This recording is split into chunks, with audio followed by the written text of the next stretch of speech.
As educators, there are many innovative ways to reach our youth to resolve difficult situations and mounting grief in their daily lives. Through effective professional development, the Grief Resource Network has identified a collection of best practices that staff can use to engage students and help deal with emotional struggle in such a way that is both effective and puts children at ease. Some of these effective strategies come in the form of classroom activities, forms of personal expression, group counseling, creative projects, and sound management of resources at our schools. The following is a collection of some of these successes in our schools, which we hope will inspire staff to be innovative in how we help our children through the worst and best times of their lives.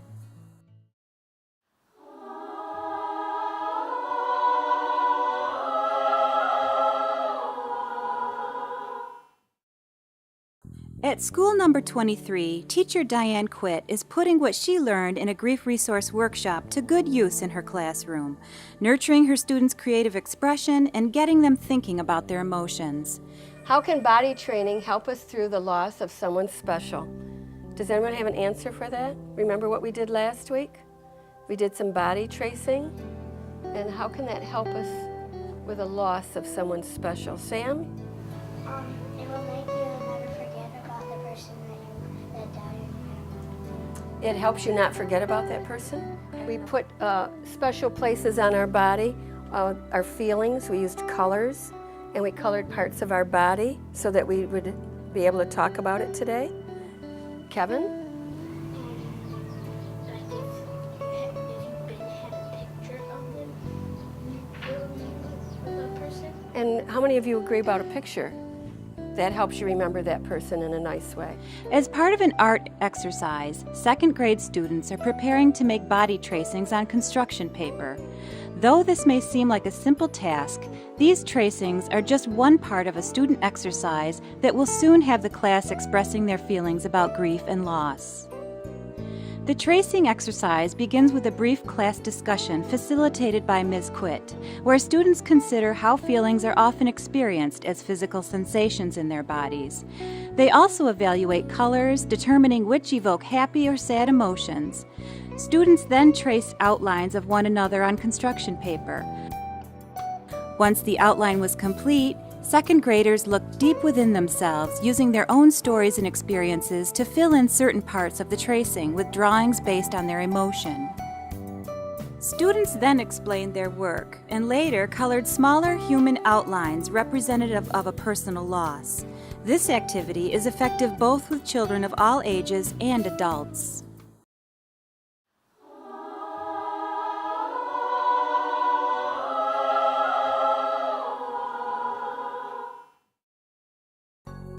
At Jefferson High School, a group of students in Ms. Bianchi's class have not only been using their creative writing skills as food for thought, but also therapy for their soul and mind. Each year, Jefferson High School students prepare for a poetry slam, where they showcase their best work for the school community.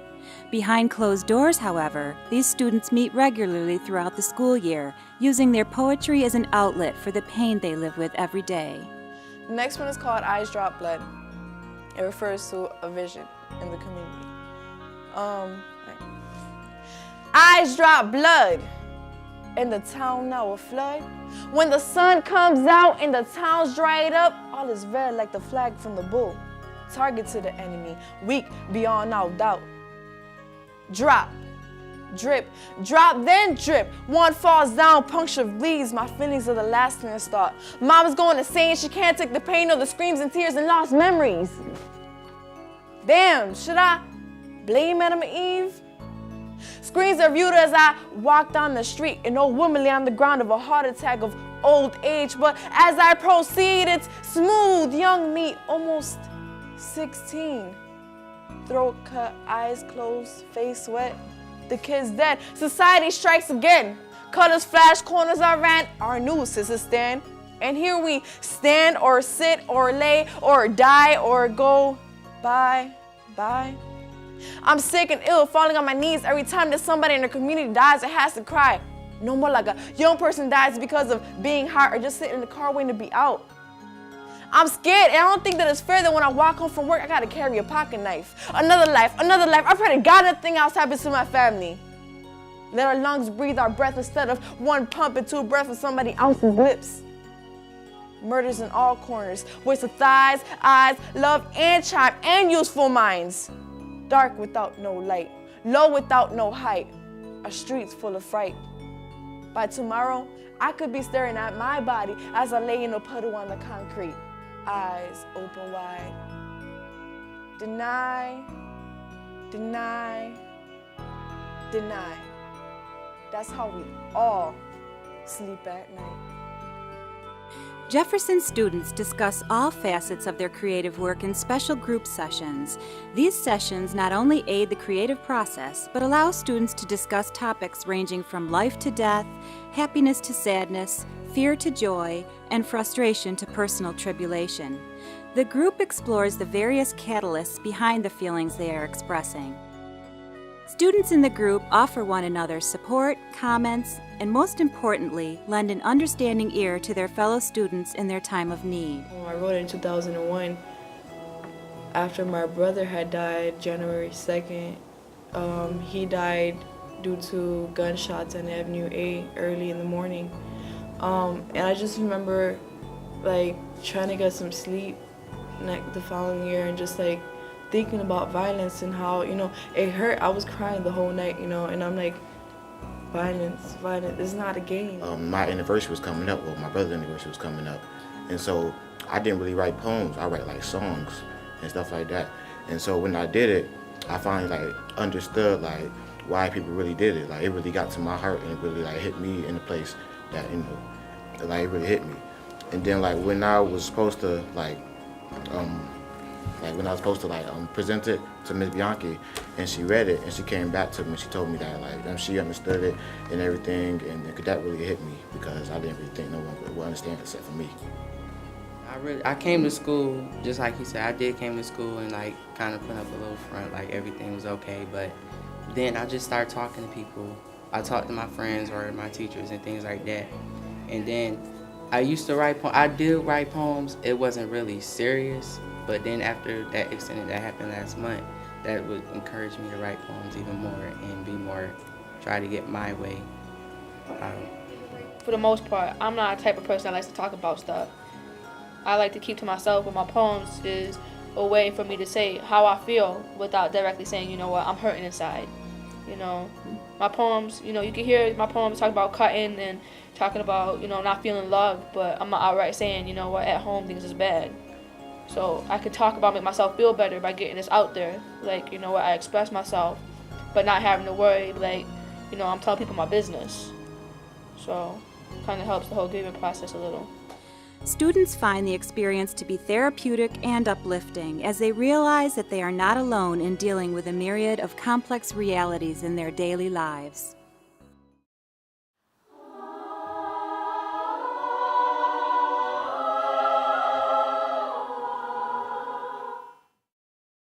As students grow older, there is considerable pressure for social acceptance, especially at school. Students often attempt to present a face of normalcy, but inside still need the support of others to overcome the painful void of grief and loss. At Edison Technical and Occupational Center, a group of students gather in a weekly morning support group with counselor Carol Marin and teachers Rosemary Tischer and Lyndon Mitchell. This particular session starts the same way they have all year as students and staff share stories ranging from how their week is progressing to ideas about how they choose to remember loved ones they have lost. Though there is always a planned topic for each session, this part of their meeting could take the whole time as students are encouraged to keep sharing until they have fully aired their concerns or ideas. After the discussion, teacher Rosemary Tischer explains that she has brought in a book to share with the group based on a popular country hit, I Hope You Dance, by Leanne Womack. The group listens to the song and then reads through each line, taking turns deciphering what each line means to them. While trying to grasp the overall concept for the song, the group debates its meaning through lively discussion and sharing of personal stories that relate to each line. The group ultimately arrives at a consensus that the song is about taking chances in life, an important life lesson, especially for those that are often constrained by emotions stemming from loss. We have been very blessed here at Edison. We've had a grief group for probably the past 11 years. We knew that a lot of students had a number of grief issues going on. And when I talked to them and counsel them over their grades, I would soon learn that there was a loss issue behind all the problems that they were having in class. We'll have someone come to us freshman year, like Carolyn, when her mother died. And she was very quiet, didn't want to speak much, no emotion. She had shut down emotionally, and it has been such a blessing to watch her grow and mature and to, get beyond her grief issues. And not that we pushed her, but we were there every step of the way. Here in this district, a lot of times it's a single-headed household, so when your mom dies, you not only lose your mom, but you lose your family and your major support systems. And that has another whole level of issues that, again, the group has been here for them to be able to talk about that and share about that.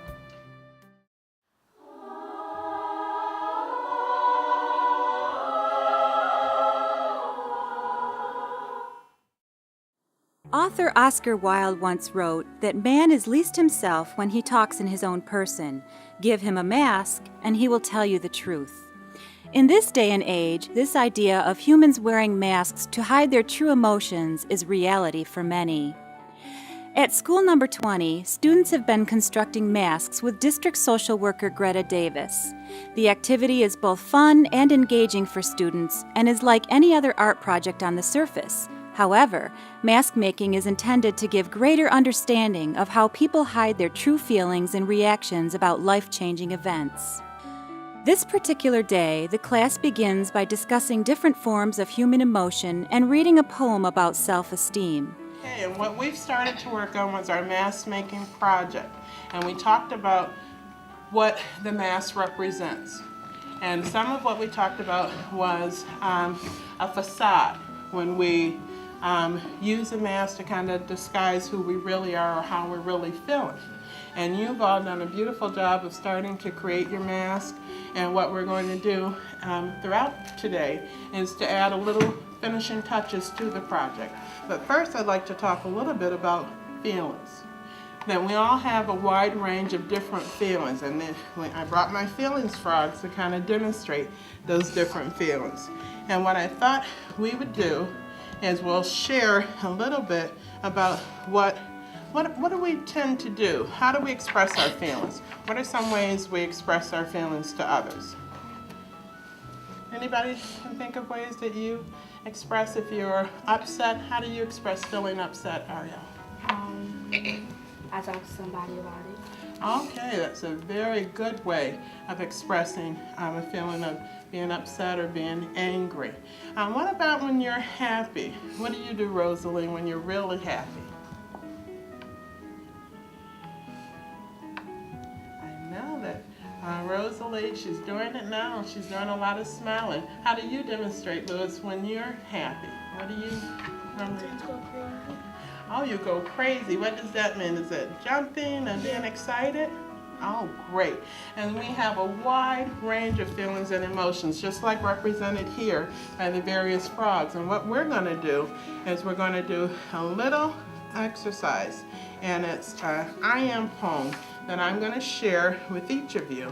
And we're going to read it together before we start on our mask. Through the poem, students learn that it is normal to doubt yourself from time to time and to not like every aspect about you. This feeling often leaves most people embarrassed, insecure, or ashamed, developing a need to mask themselves around others. For various reasons, we erect masks. And when I say erect, we just put them up. And for various things, just like we have here with our feeling frogs. If we're feeling really angry, we may not feel like we can express that feeling of anger, so we may try to mask it with what? Maybe a big smile, or we may try to stuff our feelings. So instead of stuffing them, we're going to look for ways of expressing them in healthy manners. So this mask is something that represents when we're not authentically ourselves. And we kind of talked about that, the facades and putting on a front. And so we're going to spend a little time now finishing up our mask, and then we're going to talk about this whole process of dealing with our feelings and expressing them in healthy ways. After a very productive discussion, students begin putting the finishing touches on masks they have been building from paper by adding feathers, sequins, paint, and other adornments. Once the students have fully constructed their masks, they present their work to the rest of the group and explain the emotion or feeling behind their mask. With a better understanding of how our use of masks can often be a hindrance to getting the help and support we all need, these students will have an easier time in the future expressing their true feelings to others. I am me, and I am okay. Wonderful, because you're all okay. You're better than okay. You're great.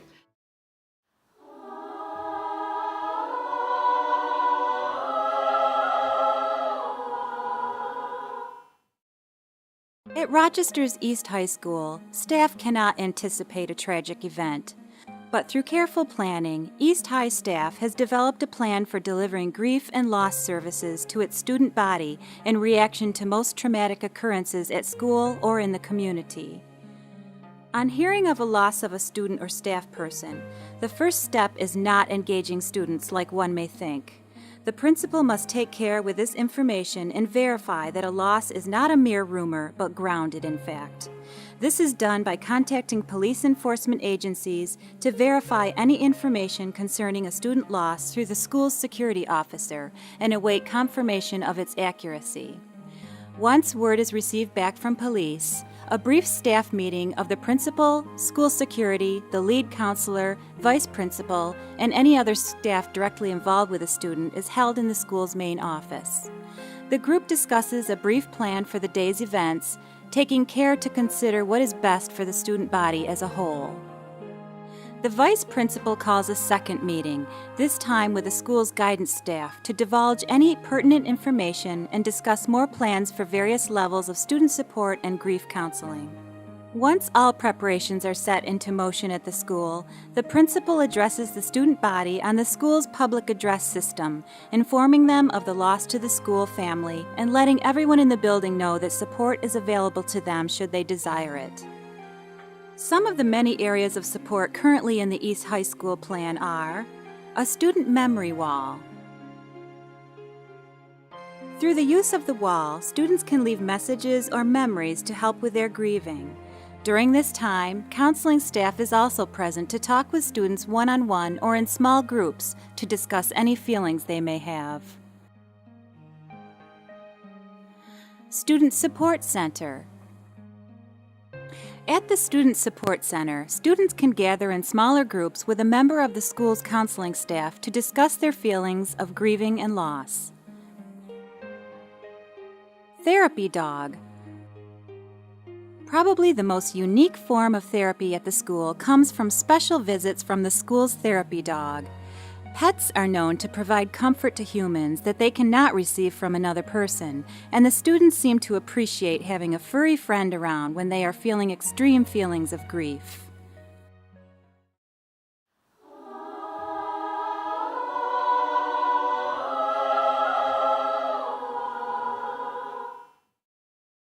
One of the best ways for staff to learn about new, effective, and engaging forms of grief and loss support is through the use of professional development.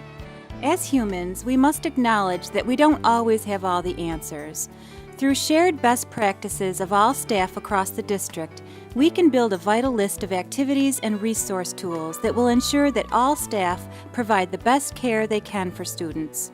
At professional development sessions, staff are exposed to a myriad of new ideas and concepts that can add a great deal of depth to the services that are provided at each building. Over 13 years later, the Rochester Board of Education continues its vow to provide resources to our grieving youth and is fully supported by Dr. Manuel Rivera, Superintendent of Rochester City Schools, who is committed to providing the education our children need and the level of support our students deserve. The success of a school district is dependent first and foremost on the quality of its educational program. Here in the Rochester City School District, we recognize that creating a culture of caring and emotional support for students is also crucial to academic success. In 1994, the district established the Grief Resource Network. School staff members volunteered to be trained in understanding the language of grief, helping students cope with loss, and turning their emotional struggles into opportunities for growth. This valuable network of staff effectively assists our students in dealing with grief and loss in healthy ways. That in turn allows those students to maintain their focus on learning. The positive support provided to our students at their most troubled times is valuable beyond measure as we foster their social, emotional, and academic growth each day.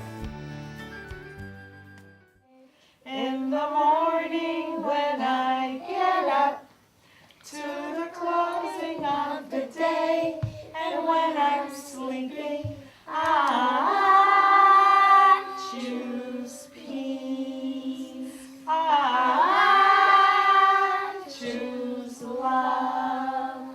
I choose joy. I choose peace. I will not hurt you with my hands. I love you. I need you to survive. I will not hurt you with my words. I love you. I need you to survive. You are important to me. I love you. I need you to survive.